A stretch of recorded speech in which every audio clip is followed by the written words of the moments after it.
Well, thanks, Fred, and thanks to the Peterson Institute for organizing this event and giving you and us an opportunity to look at trade in the current economic turmoil and how it can be part of the global solution.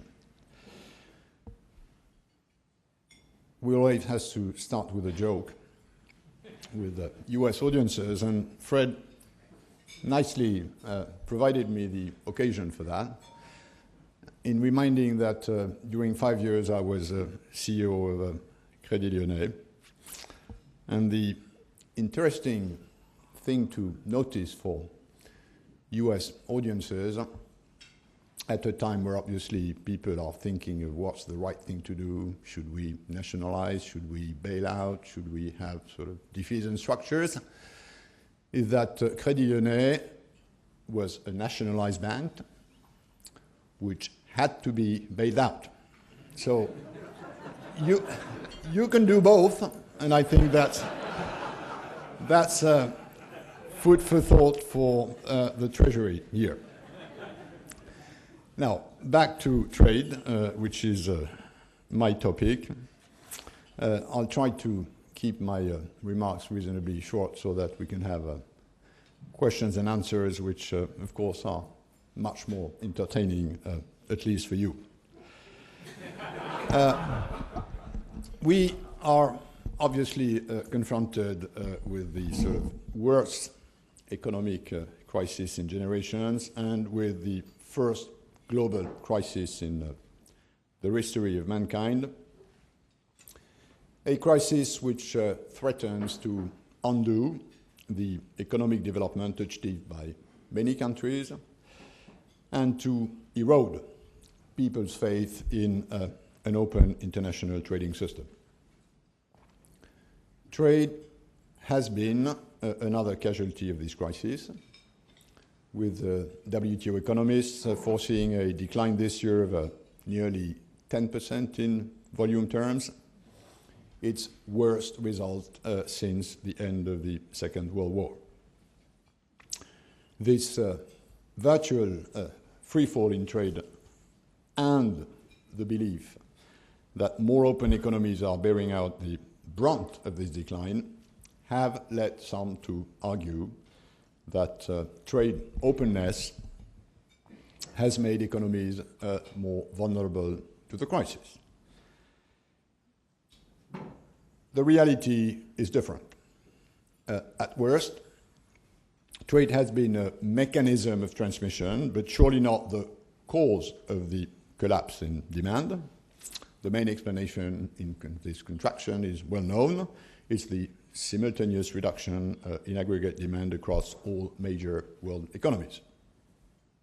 In addition, trade finance, which oils the wheels of international trade, is drying up and is contributing to this contraction. Further, the fall in aggregate demand is affecting global supply chains, which in turn is magnifying the contraction in trade. Global production strategies and technological progress saw trade increase above world growth in good times. In bad times, trade is now seeing an exponential decrease.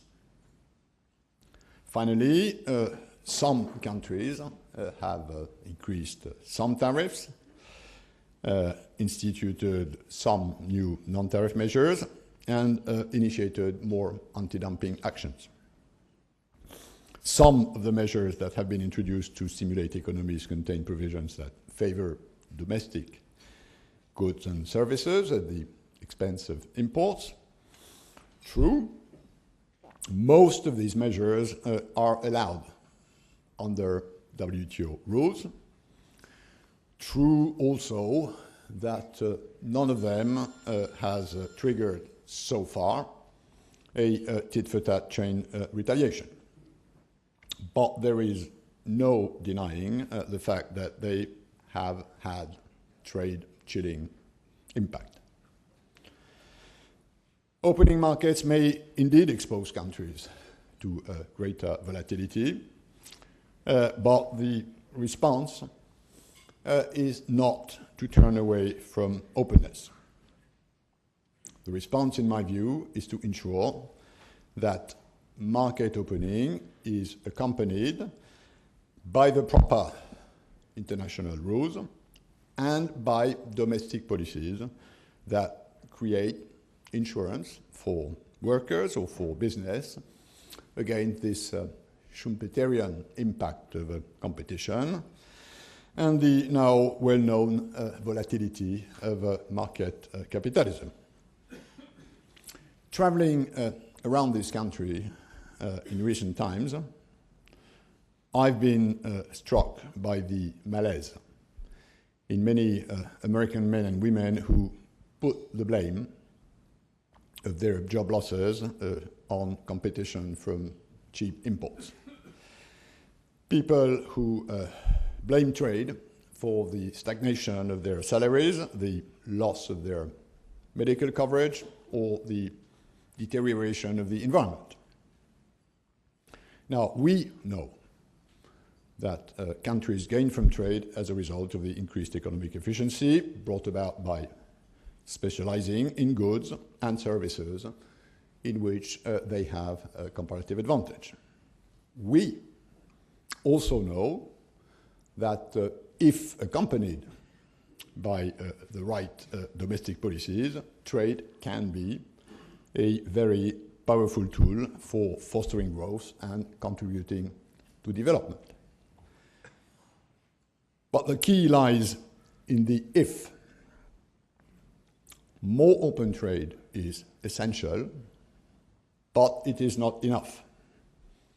We need better worker training, greater mobility in labor markets, more expansive social safety nets.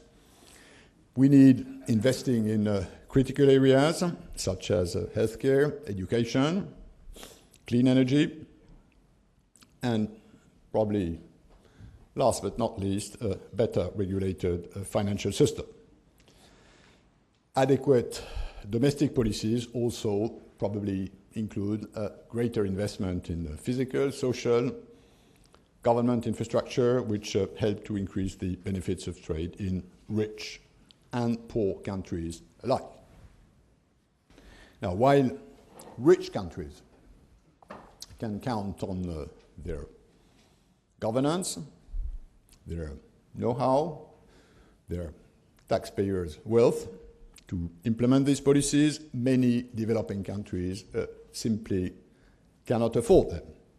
And yet, they keep stressing, rightly in my view, that opening trade is good for them.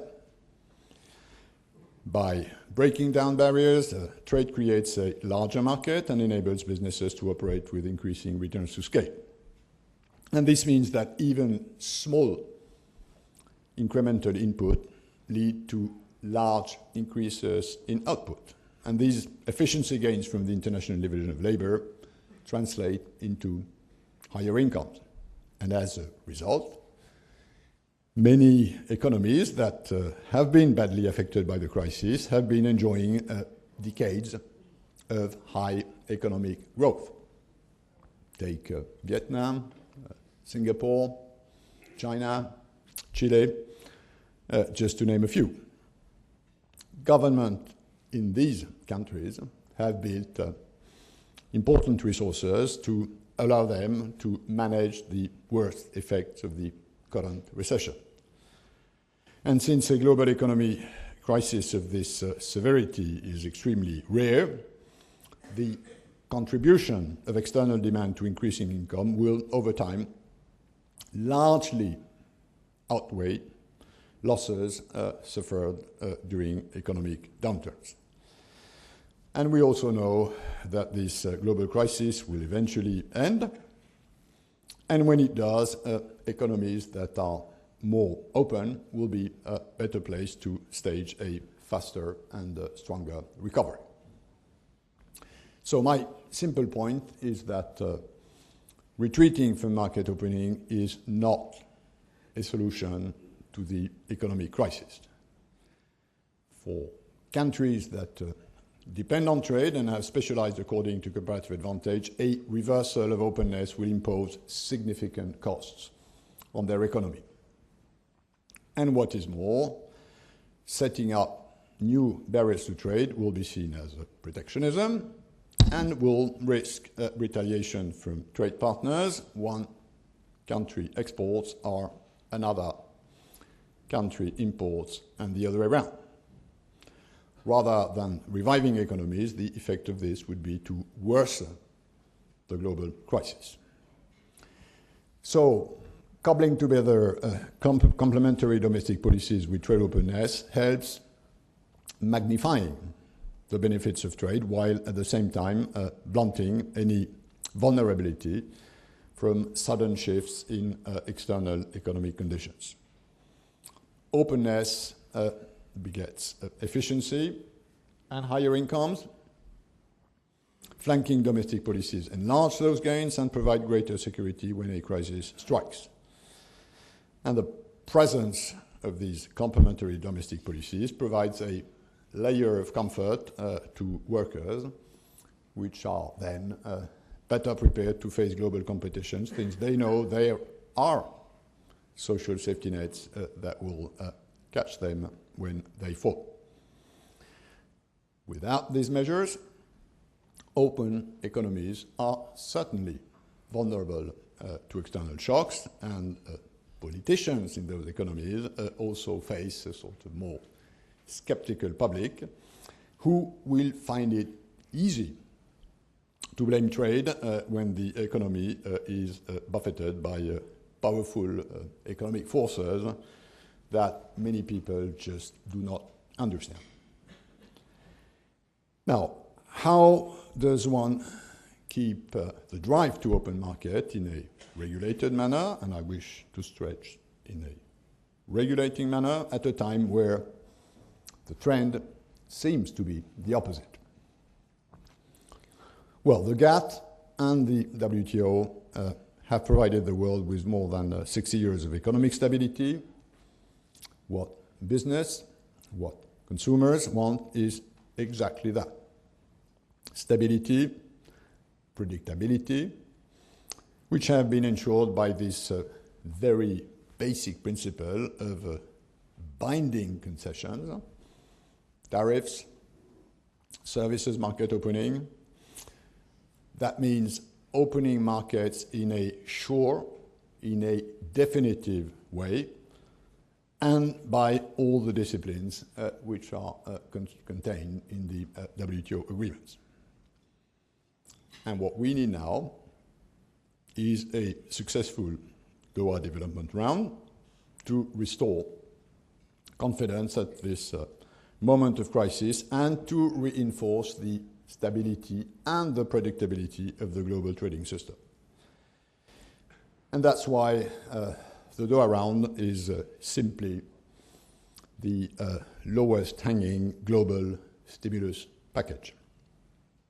It would complement national stimulus packages that many countries, such as this one, have put in place. While national expenditure programs stoke domestic demand, the Doha Round would fuel foreign demand for a country's goods and services through this concerted reduction in trade barriers, boosting, again, the confidence of both business and consumers. All available estimates of the benefits from the round show the world as a whole would benefit greatly from the reduction in tariffs and subsidies. US business knows that, even if from time to time it pretends it doesn't know it.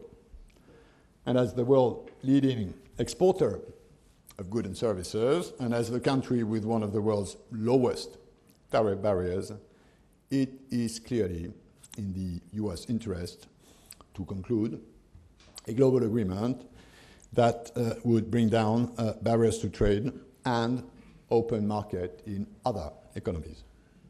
And this is exactly what the Doha Round would do. Available calculations about what's already on the table show world tariff ceilings halved and subsidy ceilings dramatically cut as a result of this round. And that's already on the table. But these studies underestimate the benefits. They have not factored in gains in the very important sector of services or the rules-related aspects of the round, including trade facilitation, an often neglected aspect of the WTO system. Here again, these rules and these bindings would make trade policy more predictable, and there is evidence that predictability reduces instability in trade flows. And by reducing uncertainty in market access, bindings can have an equivalent effect as actual reductions in presently applied tariffs, even if the latter will also be cut.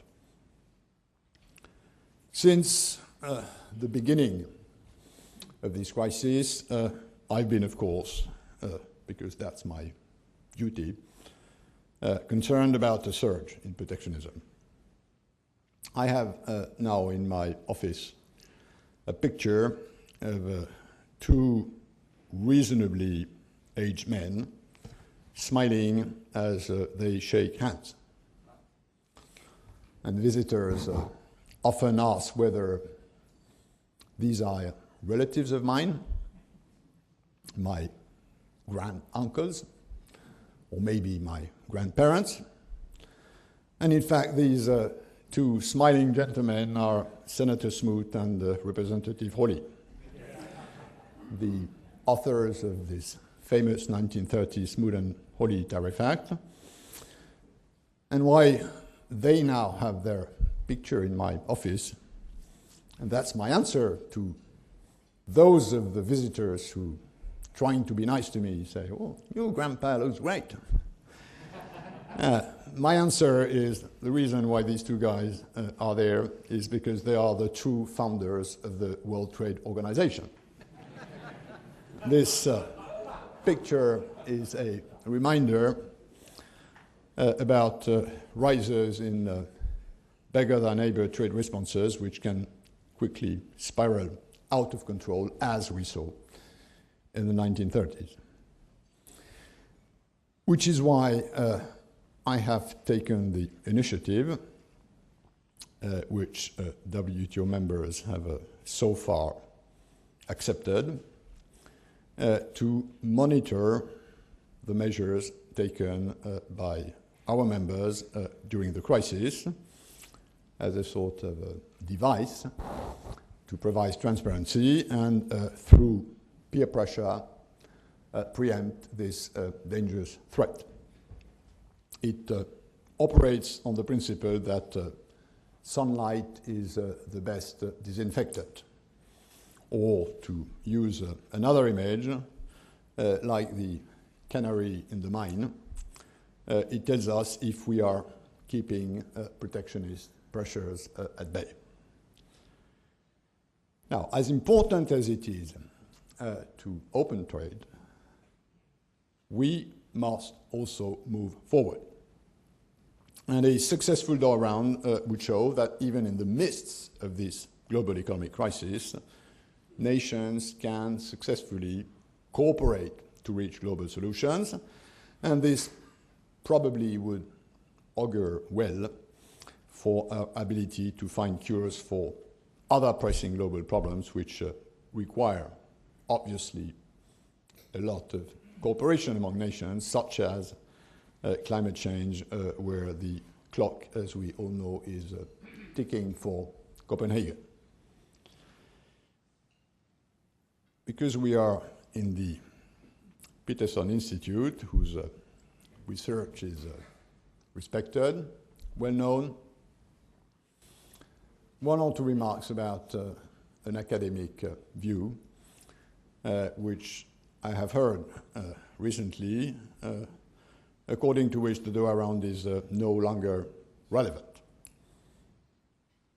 The Doha agenda is outdated, and therefore what we should do is call it a day and restart again from scratch. And on this, I'll be very frank as usual.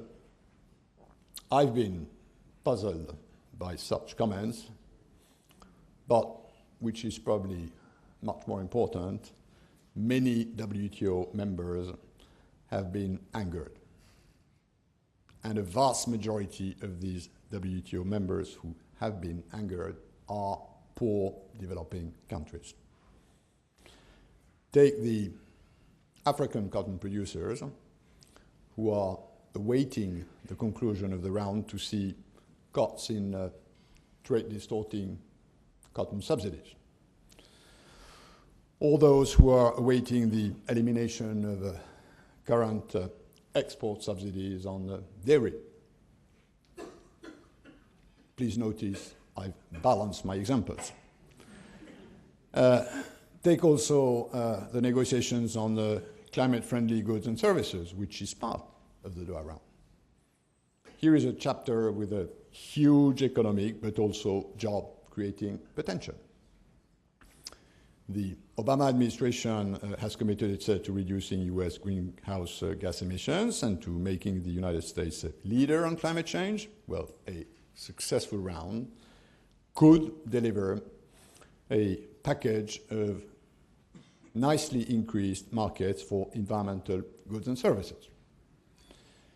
A more open trade in this sector would increase the availability, lower the cost of climate-friendly goods, services, and technologies.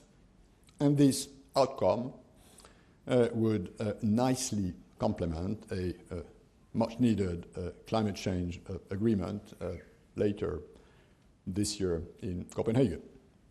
Take also fisheries subsidies, where the Doha Round could create the first international agreement aimed at reducing wasteful government support for activities that deplete the world's oceans of its vital resources.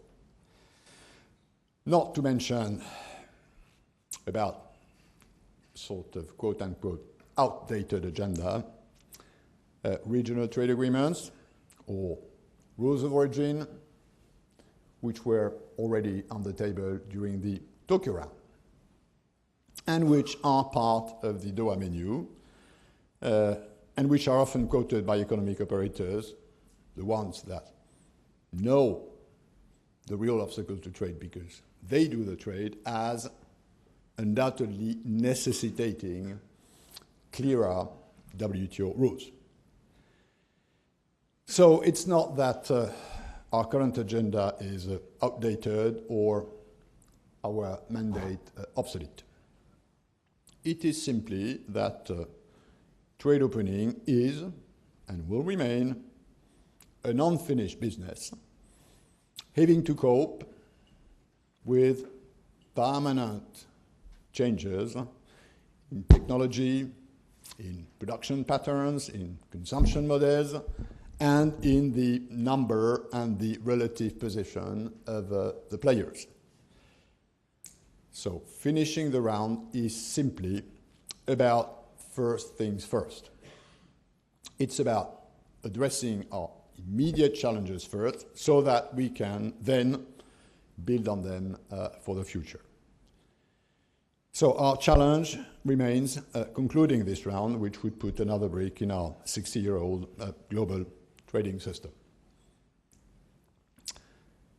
But while I believe the logic of these arguments may be compelling, there are doubting Thomases who are skeptical about the political viability of US support for this round.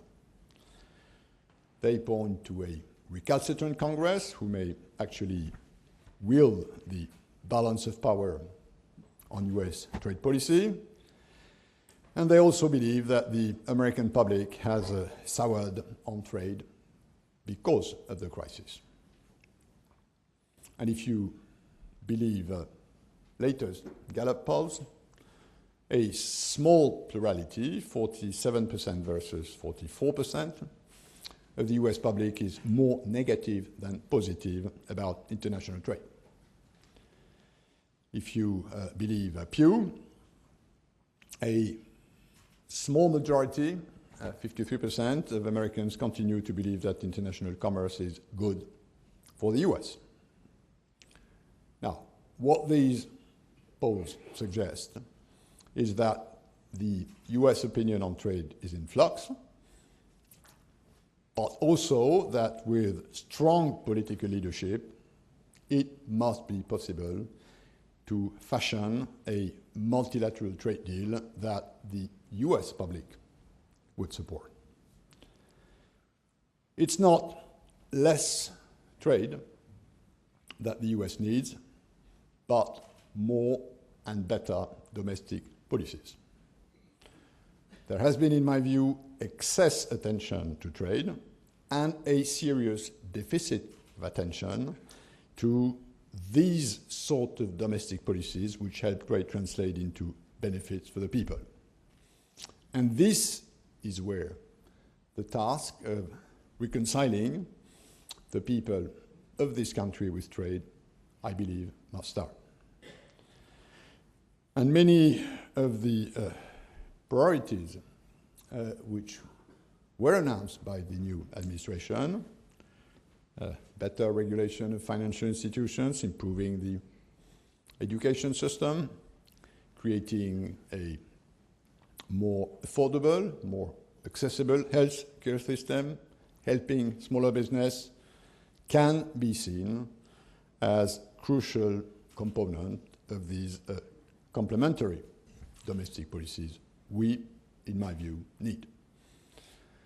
They would prevent the recurrence of this crisis that now envelops us, and they would better prepare Americans to participate more confidently in the global economy. I believe that US business, US academics, US political leaders can help galvanize American public support for this round by explaining that these policies help US people, helps US firms be better prepared to compete in a world with lower trade barriers and more open trade. In conclusion, and that will not surprise an American audience, we owe the post-World War II vision of an open, non-discriminatory international trading system to the United States. Historically, it has played a leadership role in all previous rounds of multilateral trade negotiations, and the Doha Round is number 9. I think the world, as was the case before, needs a committed US to strengthen the multilateral trading system, a US once more willing to make history in that field.